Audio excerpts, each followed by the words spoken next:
Кража без шума и пыли. Чувашские полицейские задержали жителя Московской области, который в начале апреля в Чебоксарах устроил представление в одном из почтовых отделений.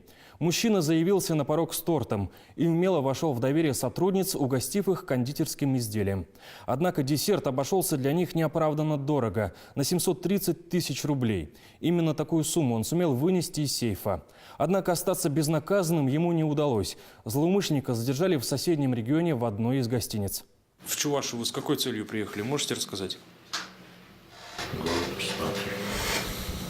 Полицейские полагают, что достопримечательности республики 57-летнего жителя Московской области привлекали мало. Куда больше мужчину заинтересовало почтовое отделение в Чебоксарах, куда он явился под видом специалиста телефонной связи. Незнакомцу поверили на слово, несмотря на отсутствие удостоверения. На кадрах видно, как мужчина вжился в роль. Он увлеченно общается с сотрудницами и проверяет работу служебного телефона.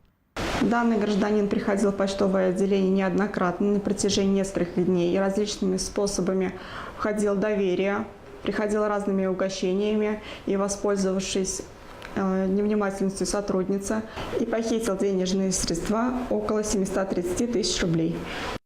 По открытию я приехал, шел, находился там все время. Должен в любом случае взял деньги. Пропажу внушительной суммы денег работники заметили не сразу. Специалист без корочки уже успел покинуть Чувашию и поселиться в одной из гостиниц соседней республики. Его местонахождение установили сотрудники уголовного розыска отдела полиции номер 4 столичного УМВД и задержали по горячим следам. После задержания из города Саранск был доставлен данный мужчина в город Чебоксары. В отношении него было избрано мера пресечения в виде заключения под стражу, возбуждено уголовное дело по пункту В части 3 статьи 158 Уголовного кодекса Российской Федерации «Кража». Сейчас деньги возвращены в почтовое отделение. Мужчину проверяют на причастность к совершению аналогичных преступлений. Следствие полагает, что подобные представления задержанный устраивал не раз, пользуясь доверчивостью граждан.